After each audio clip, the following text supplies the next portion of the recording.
Welcome to Warfront Insights channel, where we analyze the historical and strategic dimensions of global conflicts. This episode explores Iran, a nation with a military tradition spanning over 2,500 years, from the Achaemenid Empire to its ongoing rivalry with Israel, marked by a significant escalation in June 2025. How have Iran's geography, population, and strategic choices shaped its role in the Middle East? And what does its conflict with Israel reveal about regional dynamics? Let's begin. Please subscribe and join us for this analysis. Iran's military tradition took shape in the 6th century BC. Rooted in a landscape of 1.6 million square kilometers, defined by the Zagros Mountains in the west, the Alborz in the north, and deserts like Dasht-Chakavir. This geography nurtured the Achaemenid Empire under Cyrus the Great, whose armies, often exceeding 50,000 soldiers, connected regions from India to Egypt through the 2,500-kilometer Royal Road. The Immortals, a 10,000-strength elite unit, employed lightweight armor, bows and spears, adapted to Iran's hilly terrain. Their tactics blended archers to disrupt enemy formations with cavalry for decisive strikes, using valleys for mobility. The Zagros served as a natural defensive barrier, while the Royal Road facilitated rapid troop deployment. However, the empire's vast reach led to its defeat by Alexander the Great at Gaugamela in 331 BC, highlighting risks of overextension.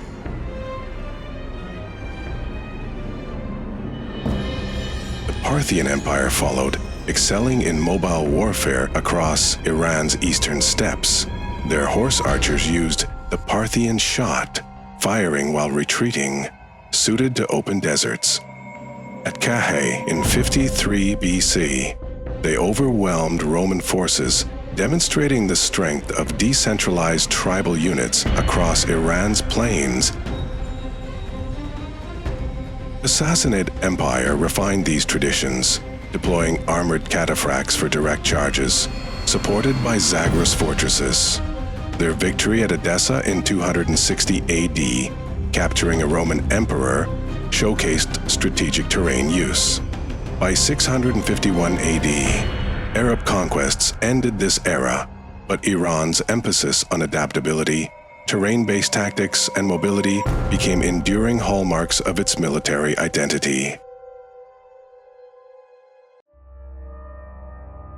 In 1501, the Safavid dynasty established Iran as a Shiite state, distinguishing it from the Sunni Ottoman Empire.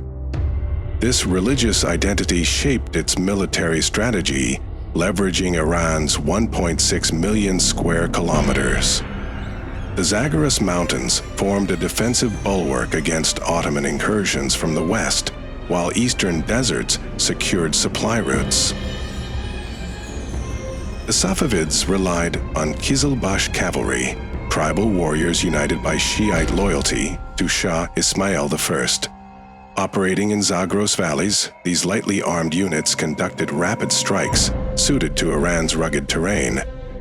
At the Battle of Chaldiran in 1514, Ottoman artillery overwhelmed the Qizilbash, exposing the need for technological adaptation.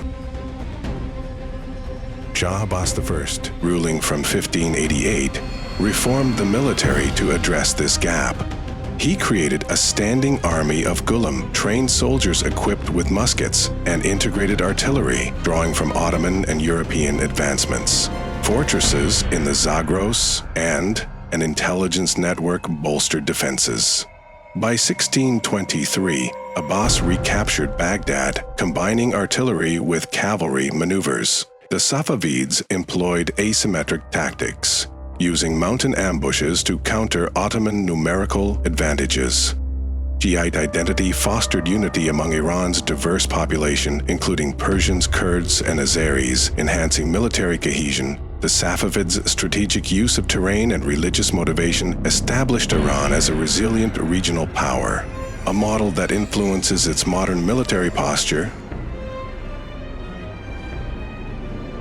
The 20th century marked Iran's transition to modern warfare, shaped by its geography and population growth. Spanning 1.6 million square kilometers, Iran's Zagros Mountains and 2,440-kilometer Persian Gulf coast offered strategic depth, while Khuzestan's oil fields provided economic leverage. By World War I, the Qajar dynasty's military struggled to defend this vast territory, weakened by foreign influence. Reza Shah, ascending in 1925, initiated reforms. With a population of approximately 15 million, he introduced conscription, developed infrastructure through mountainous terrain, and established a navy in the Persian Gulf. Oil revenues funded modernization, but reliance on Western advisors limited autonomy. Mohammad Reza Shah, ruling from 1941, deepened ties with the United States. By 1979, Iran's population of 37 million supported a formidable military, equipped with F-14 jets and advanced naval vessels. Oil wealth sustained a significant defense budget, but dependence on foreign technology and training created vulnerability. The diverse population, 61% Persian, with Azeri and Kurd minorities, faced tensions under centralized rule, contributing to unrest. The 1979 Islamic Revolution dismantled this Western-alapped military. Driven by Shiite ideology, the revolution reoriented Iran's forces towards self-reliance, leveraging its population and geography to build a new military framework, setting the stage for contemporary conflicts.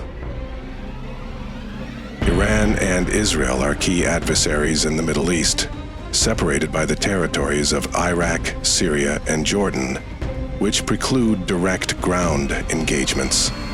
Their rivalry relies on air operations and covert missions, shaped by geographic and demographic factors. Iran spans 1.6 million square kilometers, with a population of 92 million, primarily Persian, with Azeri and Kurd minorities. The Zagros Mountains conceal missile sites, and the Persian Gulf Coast supports naval operations.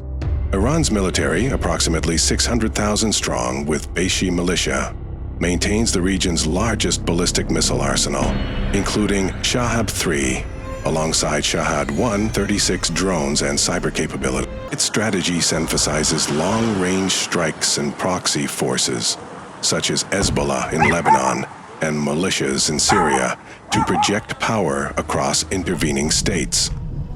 However, an outdated air force and economic sanctions limit conventional capability. Israel, covering 22,000 square kilometers with 9.3 million people, prioritizes technological superiority. Its air force, with F-35 jets and Iron Dome system, provide precision and defense. The IDF, with 170,000 active personnel and 465,000 reservists, leverages Mossad's intelligence for covert operations. Israel's strategy focuses on preemptive airstrikes and clandestine missions, targeting Iranian assets in Syria and elsewhere. Its small size and exposed plains increase vulnerability to missile attacks, necessitating robust defenses.